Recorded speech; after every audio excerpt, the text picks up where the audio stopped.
Why is copper sulfate in every deer mineral on the shelf, but nobody ever mentions it? Pick up any bag at Tractor Supply. Co-op, whitetail deer mineral, Anti-Logics, deer cane, trace mineral salt blocks. Every single one of them contains copper sulfate somewhere in the ingredient list. It's buried between zinc oxide and cobalt carbonate in print, so small you need reading glasses to find it. And the reason nobody talks about it is the same reason nobody talks about the salt in the bag. It's cheap.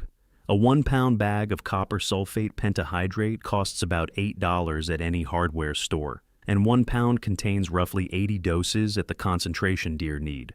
That's about 10 cents per application. 10 cents, less than a gumball. Meanwhile, the commercial mineral products that contain the same compound in the same concentration sell for $15 to $35 per bag at the pro shop, and you go through 2 to 3 bags a season. Over 20 years, that's somewhere in the range of $800 to $1,400 on mineral supplements. The active trace mineral that makes the difference in those bags costs a dime per site. Nobody told you that, because there's no profit margin in telling you. I didn't know it either until a buddy who raises whitetails in a breeding operation mentioned it offhand at a deer camp dinner 2 years ago. He said no supplement had improved his rack growth more than copper sulfate, and he'd been raising deer for 15 years. I assumed he was exaggerating. I figured he was trying to justify spending money on supplements the way we all justify spending money on hunting stuff we probably don't need. But then I started reading the research and checking ingredient labels and realized he wasn't selling me anything. He was telling me what actually worked in his operation. And stick around to the end because there's a specific dosing method that prevents the one mistake most guys make with copper, which is using too much and actually harming the deer instead of helping them. That dosing detail is the difference between a productive mineral site and a toxic one, and I've never heard anyone explain it correctly in any hunting video I've watched. Get it wrong, and you're doing more harm than good. Before I get into the how and the why, check your state regulations. Any mineral supplement placed in the ground is classified as bait in states that prohibit baiting during hunting season. Use mineral sites for off-season camera surveys and supplemental herd health where legal, and do not hunt over them where the law says you can't. A mineral site is not worth a citation. Spend 2 minutes on your state wildlife agency website before you spend 2 minutes mixing mineral. Copper is a trace mineral, which means deer need it in very small amounts, but the need is constant and the consequences of deficiency are severe. In whitetails, copper plays a direct role in connective tissue formation, immune system function, and the production of the protein matrix that forms the internal structure of growing antlers. Think of calcium and phosphorus as the concrete in a building. Copper is the rebar. Without it, the structure is weak even if you pour enough concrete.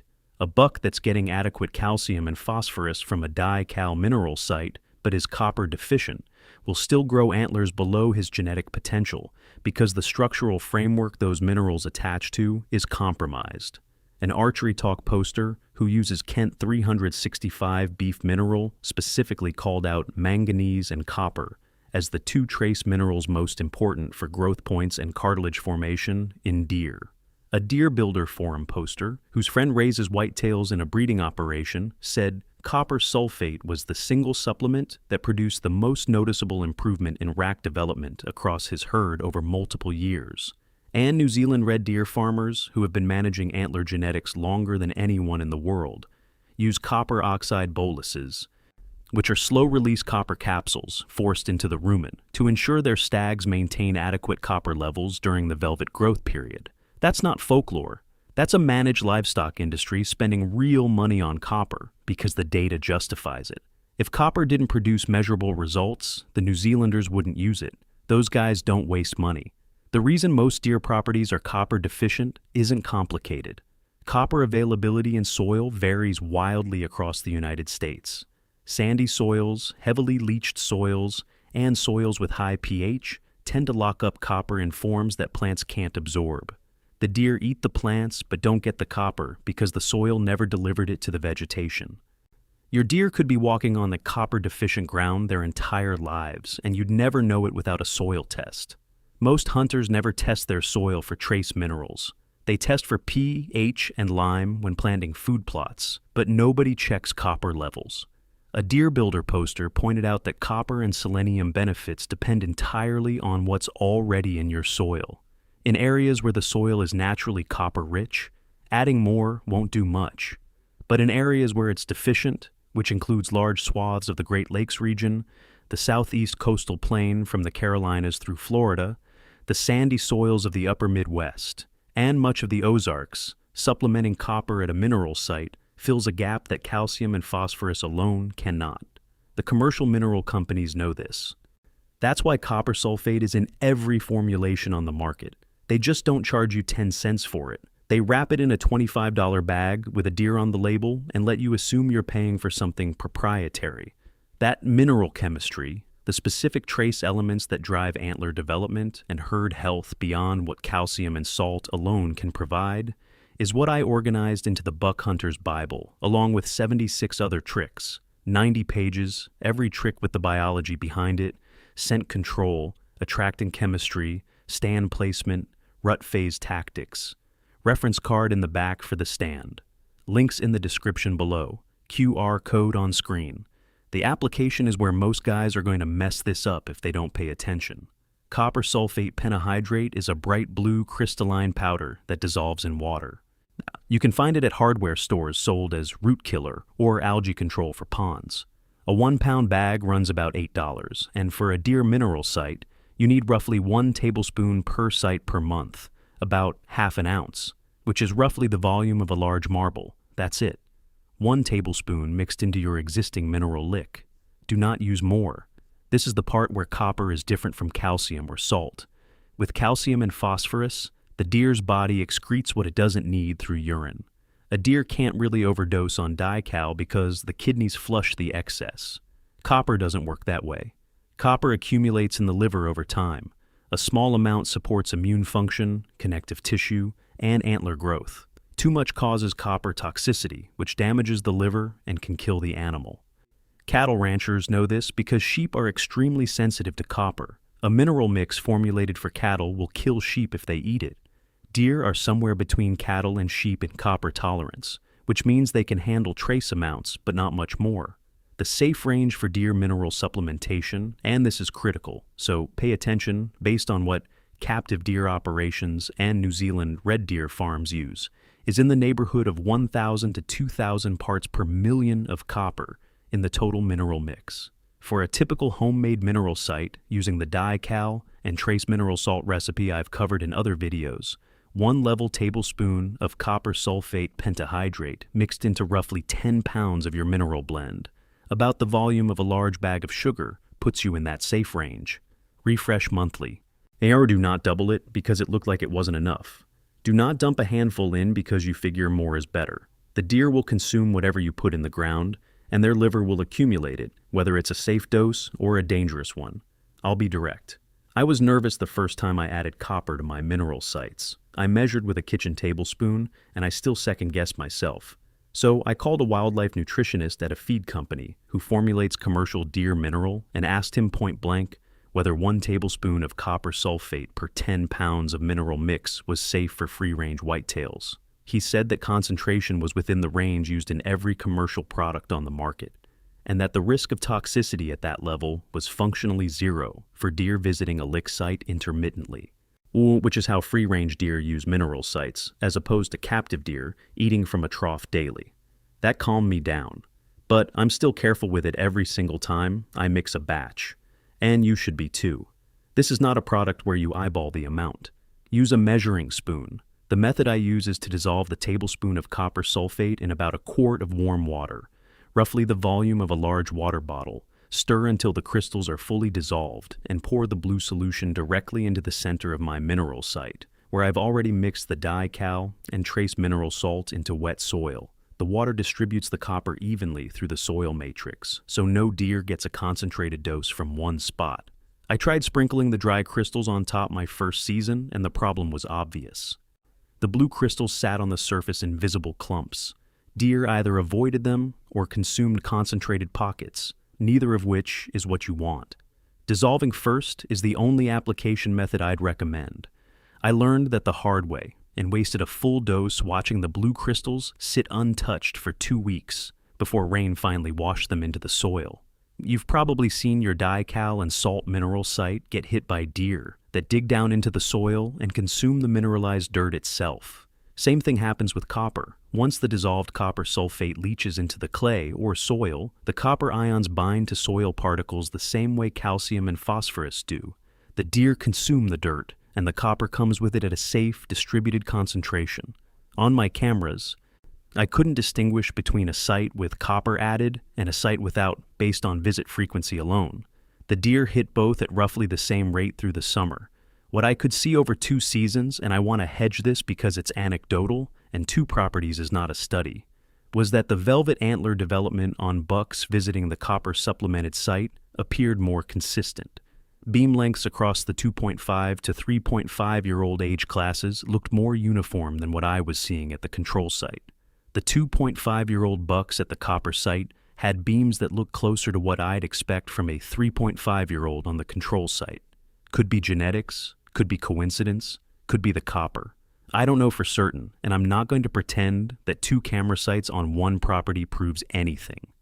But the Deer Builder Forum data from captive operations and the New Zealand red deer literature both point in the same direction, so I'll keep running it and tracking the data. There's one condition where adding copper to a mineral site is a bad idea, and that's if you have livestock sharing the property that could access the site. Sheep and goats are extremely copper sensitive. A mineral site supplemented with copper that's safe for deer can be lethal for sheep or goats. If you run livestock on the same ground where you hunt, either fence the mineral site or skip the copper entirely. The risk isn't worth it, and no deer is worth killing a neighbor's lamb. Cattle are more tolerant, but if your neighbor's cattle can reach your mineral lick, you're creating a liability you don't want. The other limitation is that copper supplementation does nothing during hunting season that you'll notice on a hunt-by-hunt basis. This is a long-term herd health investment that pays off over years, not a product you pour out on Monday and see a buck on Wednesday. If you're looking for a fast camera response, the dical and salt are doing that work. Copper is the silent addition that improves what the deer's body does with the calcium and phosphorus you're already providing. Think of it as upgrading the foundation of a house. Nobody sees the foundation, but everything above it depends on it being solid. Copper is the foundation mineral for connective tissue and antler structure. If the foundation is weak, it doesn't matter how much calcium you pour on top. Yet everything in this video, plus about 60 more field-tested techniques, are in the Buck Hunter's Bible. Mineral science, attracting chemistry, scent control, stand placement, rut phase tactics. Reference card in the back. It's in the description below, QR code on screen. The thing I wish someone had told me 5 years ago is that the entire commercial deer mineral market is built on 5 or 6 cheap ingredients that you can buy separately for a fraction of the price. Dicalcium phosphate, trace mineral salt, dried molasses for scent attraction, and copper sulfate for the trace element that ties it all together. The commercial bags combine those ingredients, add a flavor, print a deer on the label, and charge you 10 to 20 times what the raw materials cost. A commenter on my channel put it plainly, 7 to 10 mineral licks for the price of one commercial product using dical and trace mineral salt. Add copper sulfate at 1 tablespoon per 10 pounds, and you've just replicated, and in some cases exceeded, the trace mineral profile of every product on the shelf for roughly $3 per site. Think about that for a second. $3 per site, 2 to 3 sites per property, 3 refreshes per year from February through August. That's under $30 for a full season of mineral supplementation across your entire property with the same active ingredients as $150 worth of commercial product. The deer don't read the label, they read the soil chemistry. And the soil chemistry is identical whether the copper came from a $25 bag with a camo logo or an $8 bag from the hardware aisle. My wife found a bag of bright blue powder in the garage last spring and asked if I was building a swimming pool. I told her it was deer mineral. She said it looked like something from a chemistry set. She's not wrong. It does look like a science experiment. My garage shelf has dical, trace mineral salt, dried molasses, and now bright blue copper sulfate crystals. It looks less like a hunting operation and more like a home chemistry lab. But the deer at the mineral site don't care what it looks like. They care about what's in the dirt. They care that the ground gives them what their body is asking for. And for 10 cents per dose, about the price of a single kernel of candy corn, less than the sales tax on a pack of gum, you can be the spot on the landscape where the soil answers that question. 1 tablespoon, 1 quart of warm water, and dissolved and poured into your existing mineral site. Refresh monthly from February through August. 7 doses over the entire growing season. Total copper cost for the year, 70 cents. That's the entire trick.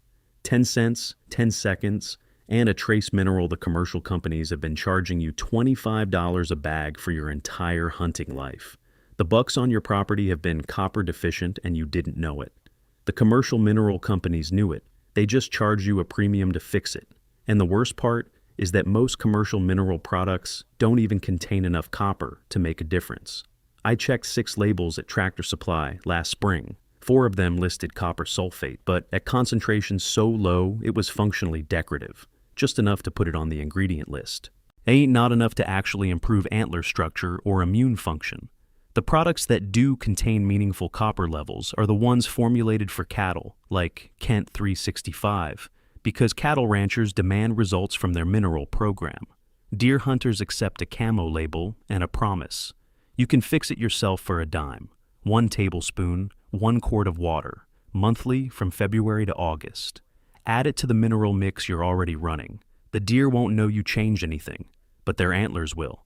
And come October, when you're looking at velvet photos from August and comparing beam lengths to last year, you'll know whether the dime was worth it.